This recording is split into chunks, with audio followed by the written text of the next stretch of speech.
ओम श्री परमात्मने नमः। ओम श्री गुरुभ्यो नमः। ओम श्री ऋषिभ्यो नमः। ओम सहना भवतु सहनौ भुनक्तु सह वीर्यं करवावहै तेजस्विनावधीतमस्तु मा विद्वेषावहै। ओम शांति शांति शांति। सर्वेभ्यो नमः। देववाणी संस्कृतं यूट्यूब चलदृश्यं प्रति भवतां भवतीनां च हार्दं स्वागतम्।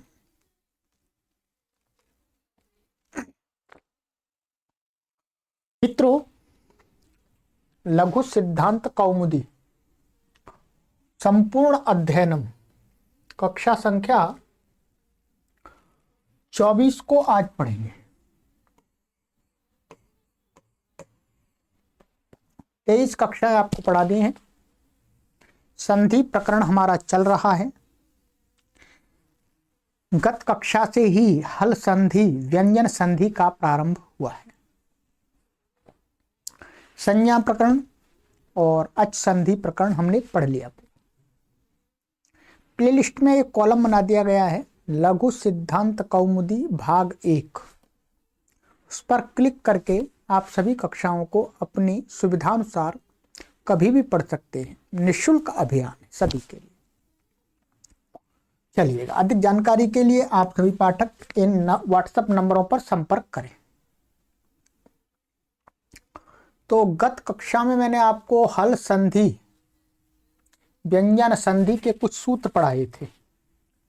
एक सूत्र था स्तोह चुनाष्टुः, दूसरा सूत्र था शात, और तीसरा सूत्र था हमारा ष्टुनाष्टुः, और चौथा सूत्र था न पदांता टोर नाम, और छठा सूत्र था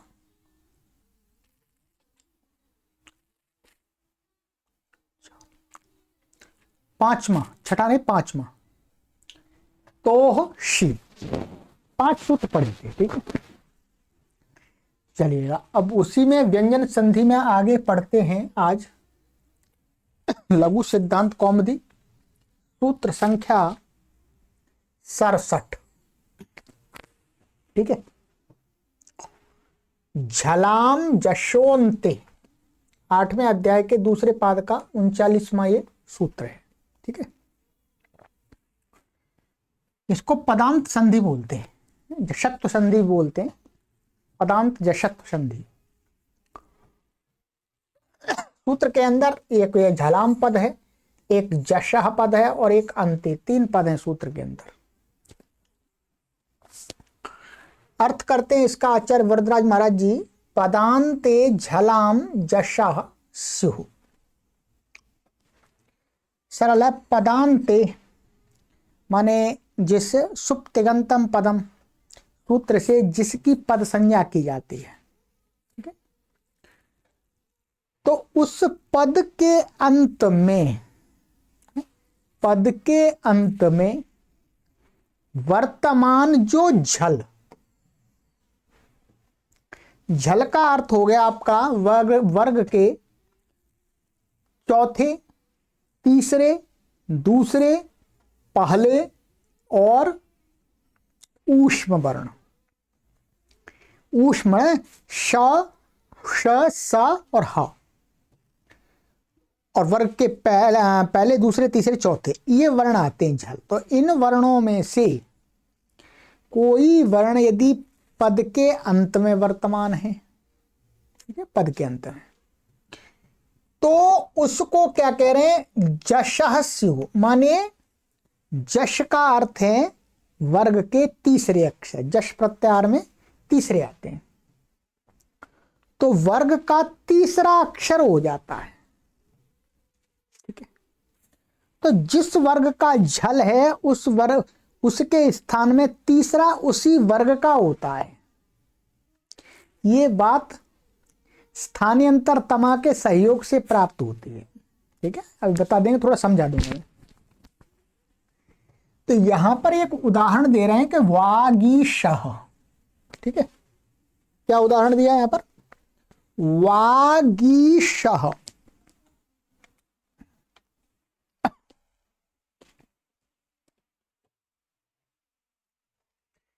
ये वागीशः माने वाणी का ईश्वर, पति, बृहस्पति को वागीशः बोलते हैं।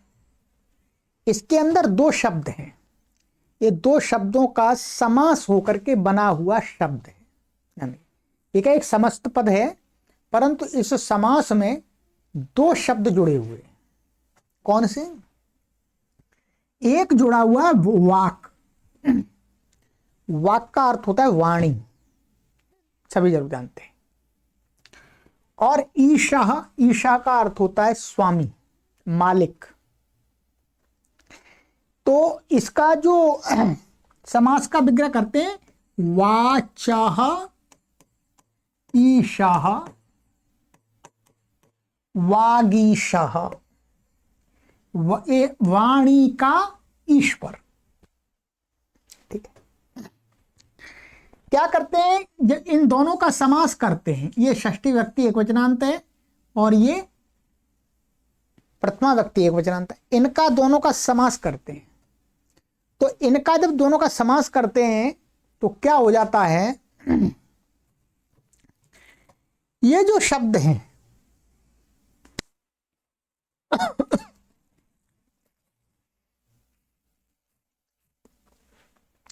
यह वाच दिख रहा है, इसको वाक हो जाता है। ये वाक आपको अभी बनाना नहीं, वास्तव में ये वाक हो जाता है।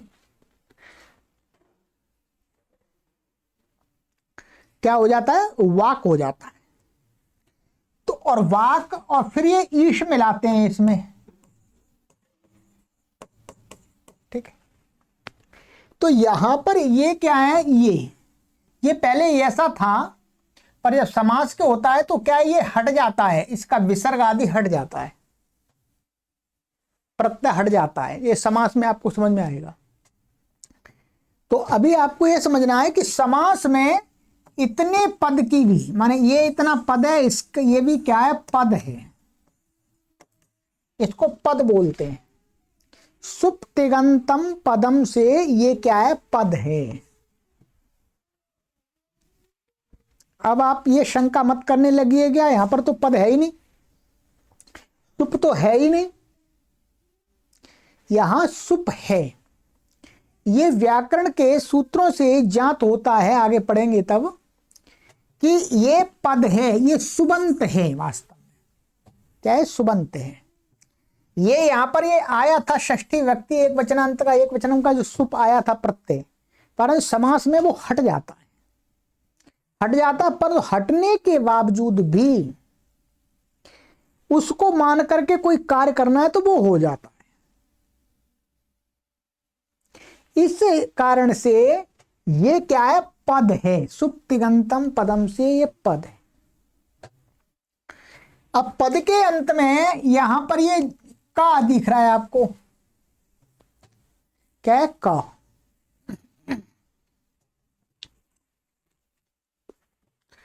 तो का दिख रहा है, तो ये पद के अंत में ये झल का झल में आता है। का झल में माने वर्ग का पहला अक्षर, वर्ग के पहला अक्षर है का, तो झल में आ गया। तो झल में आने से का पद के अंत में झल होगा तो उसको क्या हो जाएगा, जश हो जाएगा, मतलब तीसरा हो जाएगा। अब ध्यान दीजिएगा, तीसरा हो जाएगा। जश में तीसरी वर्ण कौन कौन से हैं, ज, ब, ग, ड, ग। ये जश प्रत्याहार के अंतर्गत आने वाले वर्ण हैं। दिख रहा है, ये ज, ब, ग, ड, द, 5 वर्ण है वर्ग के तीसरे। अब इस सूत्र ने ये कहा कि झलों के स्थान पदांत में वर्तमान जो झल है उनको जश हो जाता है। जश माने ये हो जाते हैं, क्या हो जाते हैं, ये हो जाते हैं। तो ये तो 5 हैं, क्या है बोलो, 5 है। तो इनमें से कौन सा हो भाई, इनके इसके स्थान में 5 होने लगेंगे तो गलत बन जाएगा, वागीशा नहीं बनेगा, हमें बनाना ये है। तो क्या करें, तो वही है, अनियम प्राप्त हो रहा है, अव्यवस्था उत्पन्न हो रही है। तो इसके लिए महर्षि पाणिनि ने वो बनाया कि कहीं पर ऐसा माने स्थानीय तो एक हो और आदेश अनेक हो, तो क्या करना चाहिए, और उन आदेशों में से किसी एक को ही करना हो इष्ट सिद्धि के लिए, तो क्या करें। तो आपको सूत्र पढ़ाया था स्थानींतरतमः, कि जो आदेश है उन आदेशों में से स्थानीय के साथ में जिसका सबसे अधिक स्थान मिलता हो, स्थान का अर्थ स्थान और गुण, अर्थ और प्रमाण, तो सबसे पहले स्थान देखते हैं। तो अब देखिएगा ये तो है क, समझ लीजिएगा इसको, आपको भी दूसरों को समझाना है ऐसे। ये है क का स्थान क्या है, अकुह विसर्जनीयानाम कंठ, कंठ है। अब इसका स्थान हो गया कंठ, इनका अब देखते हैं यहां पर इसका स्थान क्या है, इचु यशास्तालव्यता, इचु यशानाम तालु, तालु है। ये तो रिएक्ट हो गया, इसका स्थान इससे नहीं मिल रहा, कैसे नहीं मिल रहा। और ब का स्थान क्या है, उपु पद्मानीयानाम ओष्ठौ, इसका ओष्ठ है बका, तो ये भी रिएक्ट हो गया, इसका भी स्थान इससे नहीं मिल रहा। और गा का स्थान क्या है, अकु विसर्जनीयानाम कंठ, कंठ है, ये तो मिल गया। का स्थान और ग का स्थान मिल गया। अब आगे भी देख लेते हैं, और ड का स्थान मिलता है, नहीं मिलता, क्यों, ड का स्थान है ऋतु रसाणाम मूर्धा, मूर्धा है, तो नहीं मिल रहा, ये भी रिजेक्ट हो गया। द का भी नहीं मिल रहा। ऋतु लसानाम दंता, इनका क्या है, द का है दंत, तो दंत भी नहीं मिल रहा इससे, इसका मिल रहा है केवल, स्थान मिल गया। अब गुण आदि मिलाने की आवश्यकता नहीं है, यदि सबसे पहले स्थान ही मिल जाता है तो फिर स्थान ही मिलाना चाहिए, उसी से बात बन जाती है। तो इसलिए अब यहां पर क्या हो गया, क के स्थान में ग हो गया, तो वागीशा बनी। ये आवश्यक नहीं है कि ये यहां पर अंत में होना ही चाहिए, ऐसा नहीं है, वो बाद में ईश होना ही चाहिए, नहीं, बस पदांत होना चाहिए। ये अकेला भी ऐसे ही बन सकता है, वाग वाग वाग वाग बन सकता है, ठीक।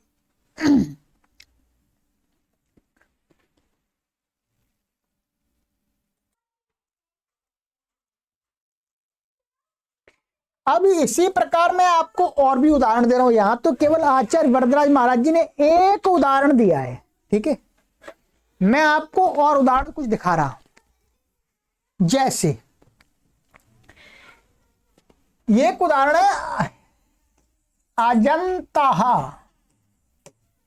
ये ऐसे मिलेंगे आपको अजंता। तो अजंता में 2 शब्द हैं, एक है अच और दूसरा है अंतः, ध्यान दीजिएगा, क्या है, अंतः। ये समास हुआ है, अजंता में समास हुआ है, तो समास होने से तो ये क्या है, ये पद हो गया है, यहां पर सुप आया था, सुप प्रत्यय आए थे, 21 में से कोई प्रत्यय आया था, उसका हटा दिया है समास में। समास में हटा देते हैं, ठीक है, क्या कर देंगे, हटा देते हैं। तो ये क्या हो गया, पद हो गया। तो पद के अंत में ये क्या है, झल मिल रहा है, च मिल रहा है। तो इसको क्या हो जाएगा, जश हो जाएगा। जश हो जाएगा तो च के साथ में किसका मिलेगा, जवा गढ़ दश में किसका स्थान मिलेगा, ज का मिलेगा स्थानांतर तमा से। तो यहां पर क्या हो जाता है, ज हो जाता है। तो क्या बन जाता है, ये अजंता। ठीक है, और देखिएगा ऐसे ही यहां पर एक दूसरा उदाहरण यहां पर है, वा का प्लस अत्र। तो यहां पर भी वाक, और तो ये पद क्या है, वागत्र ऐसा बन जाता है। क्या बन जाता है, वागत्र। तो वाणी यहां पर है, तो यहां पर भी का को गा हो जाता है। ऐसे आपको एक ये तो आपने पढ़ाई था, सुबंत,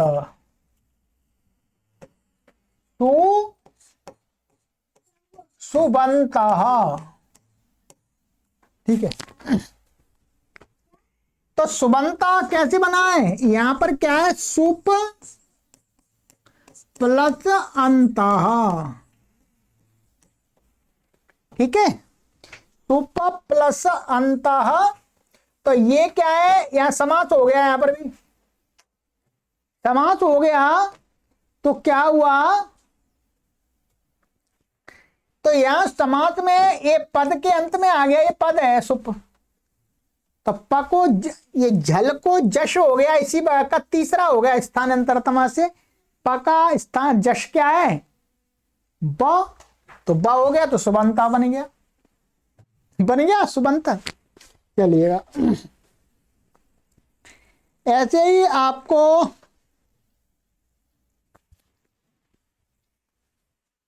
एक दूसरा और देता हूं मैं आपको।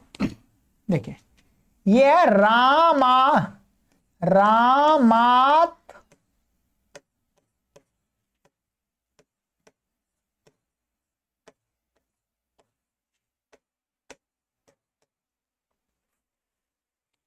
रामात ग्रहणाति, ठीक है।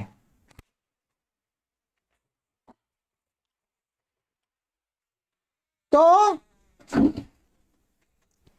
ये पंचमी व्यक्ति का एक वचन का रूप है, सुबंत है। तो सुप्तिगंतम पदम से इसकी क्या हो जाएगी, पद संज्ञा।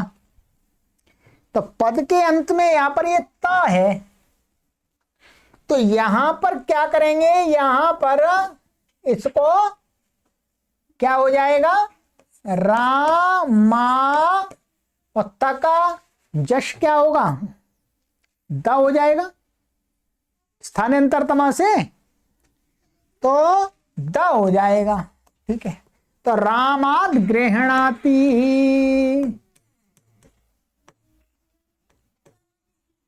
ये बन गया। जो ये वाले उदाहरण है, समस्त पद हैं, उनमें तो संधि नित्य है, ये बता दिया था आपको, ध्यान रखेंगे। यहां पर तो नित्य ही होगा। ये जो वाक्य है, वाक्य तो विवक्षाम अपेक्षते, बार बार पढ़ाया था आपको हमने। वाक्य में यहां पर आप संधि करेंगे इसकी, तो क्या होगा, यहां द हो जाएगा, और नहीं करेंगे संधि तो रामात ग्रहणाति दोनों प्रकार से हो जाएगा।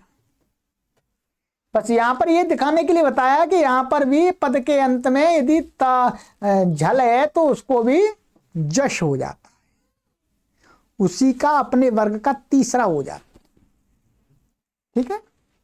ये संधि अच्छी प्रकार से समझ लेनी है, आपको बहुत प्रयोग होती है संस्कृत साहित्य में। चलिएगा, तो ये हो गया आपका, मैंने कुछ उदाहरण अपनी तरफ से दे दिए, बाकी आपको अभ्यास करना पड़ेगा। आगे का सूत्र है 68वां, यारो नुनासिके नुनासिको वाह, 8वें अध्याय के चौथे पाद का 45वां सूत्र है, ठीक है। कहते हैं इसका अर्थ, इसमें ऐसा है, याराह अनुनासिके अनुनासिका और वाह, इतने पद हैं इसमें, 4 पद हैं। यरह, अनुनासिके, अनुनासिका और वा। वा का अर्थ होता है विकल्प, आपको पता है। अनुनासिका, अनुनासिक ये सप्तमी व्यक्ति एक वचनांत है, ये षष्ठी व्यक्ति एक वचनांत है। तो अनुनासिक क्या होता है? मुख नासिका वचनोनुनासिका, ये तो पढ़ाई दिया पहले। कौन से वर्ण? जो मुख और नासिका से बोले जाने वाले वर्ण होते हैं उनको क्या बोलते हैं? बोलो, अनुनासिक। मुख और नासिका से बोले जाने वाले कौन से वर्ण होते हैं बताइएगा? मैं बता देता हूं आपको। एक है आपका वर्ग के 5वें अक्षर होते हैं, ङ, ञ और आपका ण और न और म। ये वर्ग के जो 5वें अक्षर होते हैं, इनका उच्चारण कहां से बताया है वर्णोच्चारण शिक्षा में? कि नासिका और मुख से है 5वें वर्ण, उनका अपना अपना स्थान है जो है, और उसके साथ में नासिका स्थान सबके साथ में इनके। तो इन 5 वर्णों की क्या बोलते हैं? इनको अनुनासिक बोलते हैं। ठीक है। और इसके अलावा अनुनासिक और भी है, अनुनासिक वर्ण कुछ और भी है, वो आगे आपको बता देंगे। ठीक है। एक ल, ञ, व, ये और अनुनासिक है। कौन कौन सी? ये हो गए। इसके अलावा एक अनुनासिक ये है ल, और एक ये है आपका य, और एक है आपका व। ये और है 3। एक निर्नुनासिक भी है और ये सानुनासिक भी है। ठीक है। इनको अभी छोड़ दीजिएगा यहां पर, अभी हम इनकी बात कर लेते हैं। ठीक है, चलिएगा। अब इसका अर्थ पढ़ेंगे तो आपको समझ में आ जाएगा। कहते हैं यराह पदान्तस्यानुनासिके परे नुनासिको भास्यात्। कहते हैं यर, यर में क्या आ जाएगा? य को छोड़ करके और हा को छोड़ करके, क्या है? नहीं, य को छोड़ करके सभी व्यंजन आ जाएंगे। अच तो नहीं आएंगे। यर में यक बो,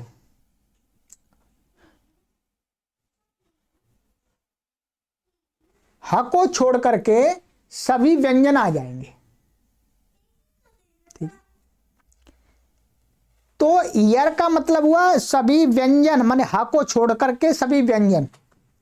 कहते पदांत से, ये पद के अंत में होना चाहिए। यर प्रत्याहारांतर्गत वर्ण, यदि उनमें से कोई भी वर्ण पद के अंत में हो। ध्यान रखिए, सुप्तिगंतम पदम, अच्छी प्रकार से ध्यान कर लीजिएगा संज्ञा सूत्र को। उसको हमने प्रारंभ में ही आपको कह दिया था कि संज्ञा सूत्र जो आपको पढ़ाए वो अच्छी तरह से आपको स्मरण हो जाने चाहिए, तभी समझ में आएगा आगे, नहीं तो कुछ नहीं आएगा।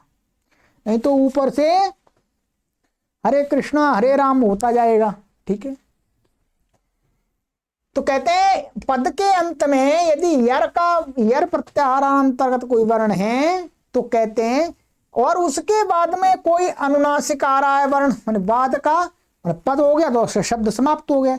जो आगे वाला शब्द है उसका जो प्रथम वर्ण है वो कैसा है? अनुनासिक। वो बाद में अनुनासिक परे हो तो परे रहने पर अनुनासिको वास्यात, इस यर को क्या हो जाता है? अनुनासिक हो जाता है। यर को अनुनासिक हो जाएगा विकल्प करके, एक बार होगा एक बार नहीं होगा। ठीक है। इसमें एक वार्तिक है, उस वार्तिक को भी देखेंगे। उदाहरण देते हैं यहां पर, ए तन मुरारी, ए तद मुरारी, ये शब्द है ए तद मुरारी। ध्यान दीजिए क्या है? ए तम। तो यहां पर ए तद शब्द है, ये क्या शब्द है? एतद। और आगे आ रहा मुरारी। ये पद है वास्तव में, क्या है? ये पद है एतद, ये पद है सुप्तिगंतम पदम से। तो ये जो पद के अंत में द है, द किस में आता है? यर में आ जाता है। आगे क्या है? मां, ये अनुनासिक है, यहां पर अनुनासिक बाद में आ गया, आ गया। तो अनुनासिक आ गया परे, तो कहते हैं अब इस यर को विकल्प करके क्या हो जाएगा? अनुनासिक हो जाएगा। अब ये द है। अब अनुनासिक वर्ण तो हमारे पास में कौन से थे? ङा और आपका ञ और आपका ण और न और म। इतने वर्ण अनुनासिक हमने मान लिए, मुख नासिका, वचन अनुनासिका। तो अब इनमें से कौन सा हो इसके स्थान में? ये 5 प्राप्त होने लगे, होने लगे। ठीक है, तो अब कौन सा हो? तो फिर अव्यवस्था प्राप्त हो रही है, तो वो आ जाएंगे स्थानांतरतम। एक स्थानीय आदेश अनेक हो और एक ही आदेश को करना हो, तो फिर क्या करना चाहिए? उसमें सदृशतम ढूंढना चाहिए, स्थानांतरतम। चलिए सबसे पहले स्थान मिलाते हैं। द का स्थान क्या है? बोलो, अभी बताया दंत। और इनमें से ङ का स्थान क्या है? कंठ। और साथ में नासिका भी है, तो ये अनुनासिक है इसलिए नासिका रहेगा, कोई बात नहीं। इसका कंठ और नासिका है, इसका है दंत, नहीं मिल रहा कुछ भी। ञ का स्थान क्या है? तालु। ठीक है, और नासिका, तालु और नासिका। और इसका स्थान क्या है? दंत, नहीं मिल रहा, ये भी रिजेक्ट हो गए, ये भी हो गया। ण का स्थान क्या है? मूर्धा और मूर्धा और नासिका। इसका स्थान क्या है? दंत, ये भी नहीं मिल रहा, ये भी हट गया। न का स्थान क्या है? बोलो, दंत, दंत और नासिका। और इसका दंत है, मतलब इसका 50% तो मिल गया, 50% मिल रहा ना का। मां का क्या है? नासिका और ओष्ठ, इसका भी नहीं मिल रहा, ये भी रिजेक्ट होगा, इसका इनका बिल्कुल नहीं मिल रहा। इसका 50% मिल रहा है, अर्थात यही सदृशतम है, इसके सदृशतम यही है, तो यही हो जाएगा। इसको द को न हो जाएगा तो क्या बन जाएगा? एतन मुरारी। बन गई बात, एतन मुरारी। और जब नहीं हुआ विकल्प से तो एतद मुरारी। ठीक है, एतद मुरारी, ध्यान देंगे। ये विकल्प है, इसका मतलब हुआ या कोई समास आदि नहीं है, ये वाक्य या मुरारी है। ठीक है, अब यहां पर एक आचार्य कात्यायन जी कहते हैं कि महर्षि पाणिनि ने तो सामान्य कह दिया, कुछ कोई भी शब्द हो आगे अनुनासिका वर्ण वाला, अनुनासिका आदि वाला, तो कहते हैं इसमें थोड़ा सा कुछ नियम बनाइएगा, थोड़ा सा कुछ अलग करते। तो कहते हैं कि हर जगह तो नहीं लगेगा, वो हर जगह विकल्प नहीं होगा, कुछ स्थान पर ये नित्य होता है। क्या होता है? नित्य होता है, हर जगह ये विकल्प नहीं होगा। कहते हैं प्रत्यय भाषायाम नित्यम। भाषायाम का अर्थ है लौकिक संस्कृत में। क्या? लौकिक संस्कृत में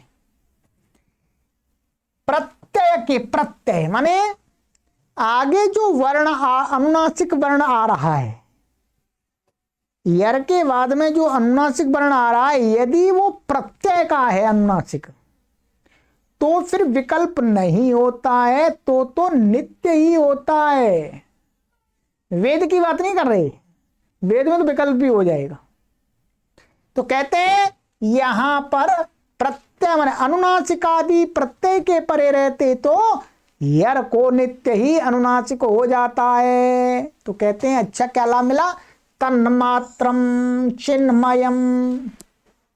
तो यहां पर क्या है, ये तद शब्द है और मात्रम ये प्रत्यय है। वास्तव में क्या है, मात्र चादि प्रत्यय होता है, तो मात्रम तो प्रत्यय नहीं है, शब्द रूप पूरा बना दिया हमने, तो मात्र इसमें प्रत्यय है ये वास्तव में।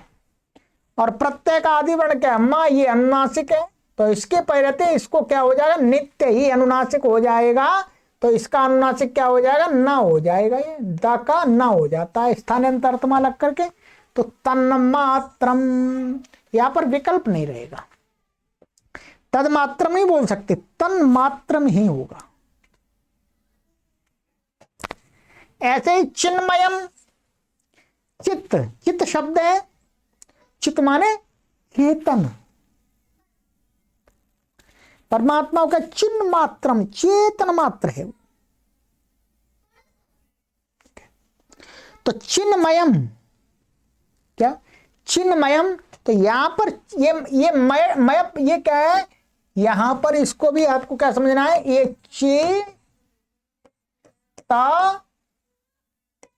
और वास्तव में एक चेदा है, वास्तव में क्या है, दा है। इसको ता है पर ता को दा हो जाता है पहले, दा होकर के ये लगेगा नहीं, तो दा और ये क्या है, मायम।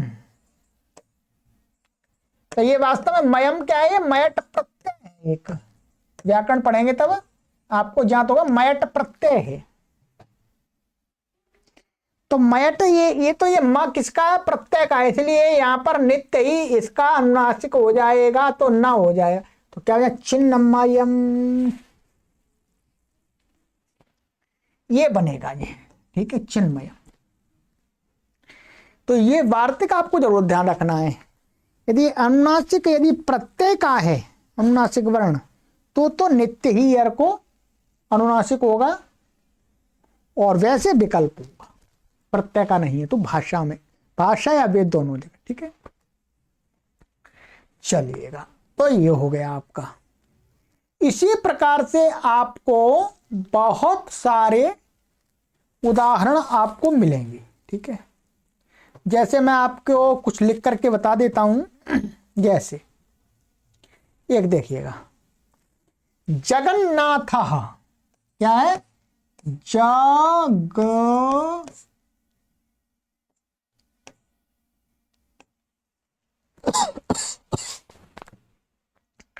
जगद प्लस नाथ,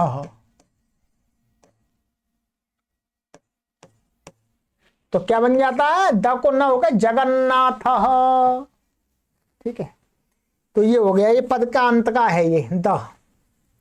ऐसे ही आपका एक है वांगमयम, प्रसिद्ध शब्द बता रहा हूं मैं आपको, क्या है, वांगमयम। ये जो है वांगमयम,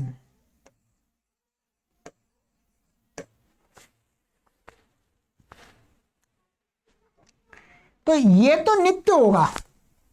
ये क्या है, मयट प्रत्यय का है, वांगमयम,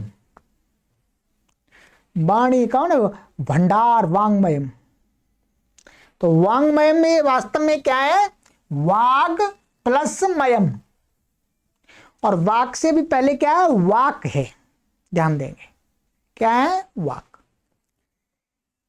ये ऐसा है, वास्तव में पहले है वाक, अब बता देता हूं, वाक और प्लस मयम।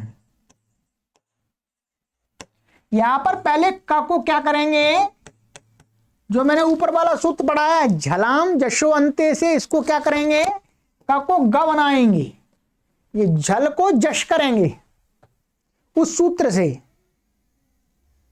वो सूत्र पहले लगेगा, ध्यान देंगे, यार प्राप्त हो रहा है तो ये हो जाएगा वाग, क्या हो जाएगा, वाग।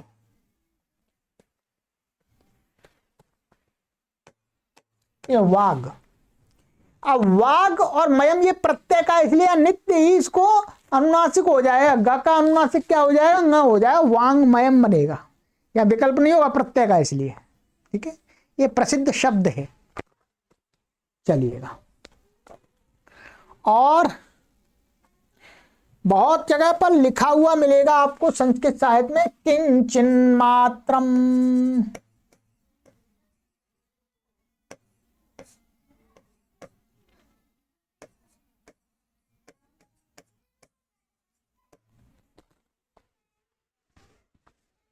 तो यहां पर भी एक क्या था? किंचित, माने किंचित, फिर किंचित का ता को द ऊपर वाले सूत्र से हुआ, फिर किंचित मात्रम, तो किंचन मात्रम, कुछ मात्र। तो यहां पर भी क्या द को ना हो गया, ये अनुनासिक पर्याय, ये तो किंचन मात्रम। इसका भी लेखन में बहुत प्रयोग होता है संस्कृत साहित्य में। ठीक है, ऐसे ही एक ये है तन्मयम, तन्मय बोलते हैं इसको, तन्मयम। तो यहां पर क्या है वास्तव में? त द मयम, मय प्रत्यय। तो यहां नित्य द को, ये प्रत्यय का है मां, तो इसलिए नित्य हो गया इसको अनुनासिक। तो तन्मयम, तन्मय ने उससे युक्त। चलिएगा, अच्छा एक और है, प्रसिद्ध उदाहरण बता रहा हूं मैं आपको इसी के। क्या है? सन्मार्ग।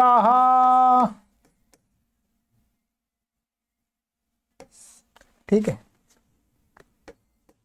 सन्मार्ग।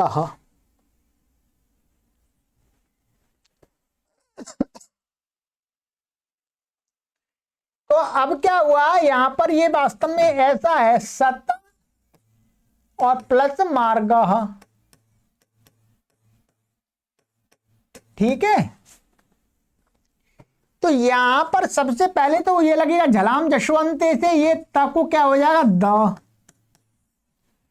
फिर द को इस सूत्र से नित्य ये विकल्प करके सन सद मार्ग और सन मार्ग, यहां विकल्प हो जाएगा। तो यहां इसको क्या हो गया? यर को द यर को अनुनासिक हो गया इसी का, ये दब अपने तवर्ग का तो ना हो गया, तो सन मार्ग, यहां विकल्प हो जाएगा सन मार्ग सद मार्ग, दोनों हो जाएगा यहां। ठीक है, सन मार्ग सद मार्ग।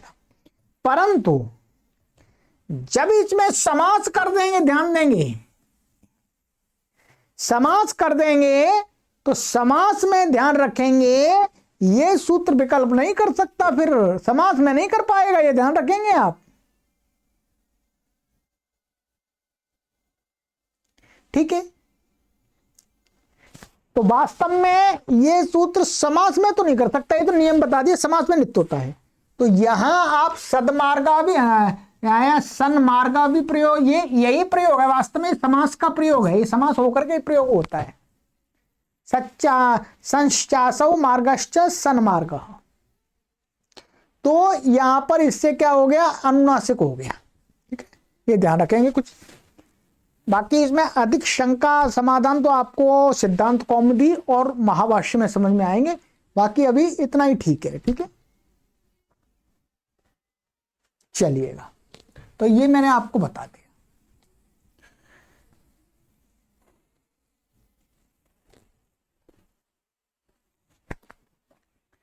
एक सूत्र और पढ़ लेते हैं, चलिएगा। 69वां, तोरली 8 4 60। तोरली में दो पद हैं, तोह और ली।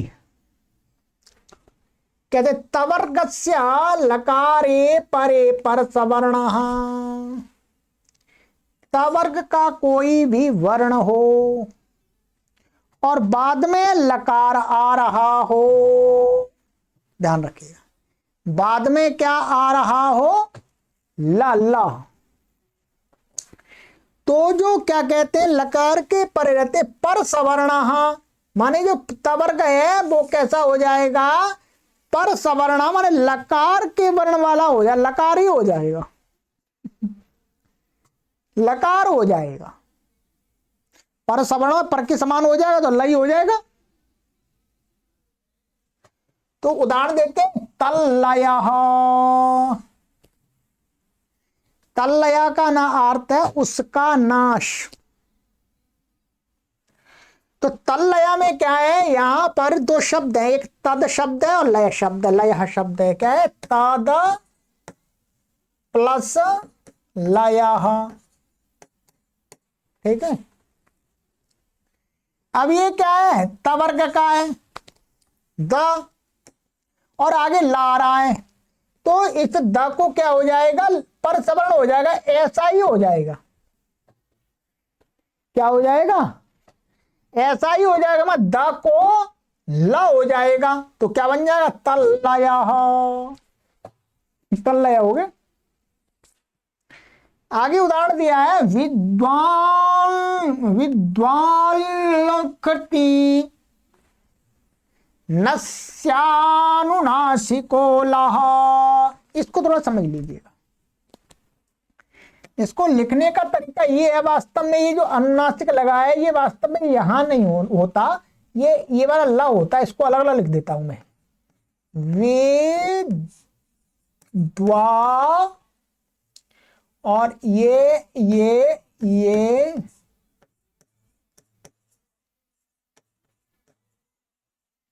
ऐसा है वास्तव में। ठीक है, क्या है, ये अलग अलग, विद्वान लिखती, ये जब मिला के लिखते हैं तो क्या है, जो प्रिंटिंग प्रेस होती है, प्रिंटिंग प्रेस में इस प्रकार से ये ये हलंत ल के ऊपर अनुनासिक नहीं आता, क्योंकि वहां पर ये सेटिंग की हुई नहीं है। वहां पर कैसा आ जाता है, ऐसा आ जाता है ये वाला। ये क्या है, ये विद्वा द्वा के आ के ऊपर ये चंद्र बिंदी में अनुनासिक दिखाई देता है। तो प्राय करके मानिएगा लाखों लोगों में एक दो को छोड़ करके सभी लोग क्या समझते हैं कि ये जो अनुनासिक है ये आ को अनुनासिक किया हुआ है। अनुनासिक नहीं है, यहां पर वस्तुतः ये ला अनुनासिक है, जो पहले वाला ला है ये अनुनासिक है। तो इसको अलग अलग ऐसे लिखना चाहिए, विद्वान विद्वान लिखती। तो अनुनासिक कौन सा, ये ला। हमने आपको इसी लघु सिद्धांत में पढ़ाया था कि जो ये वर्ण होते हैं या, व और ला, ये कैसे हैं, निरनुनासिक भी है, सानुनासिक भी है। पढ़ा दिया था मैंने आपको पहले। ये तो निरनुनासिक और ये सानुनासिक भी, इनके दो दो भेद हैं। तो ये ऐसे भी होते हैं,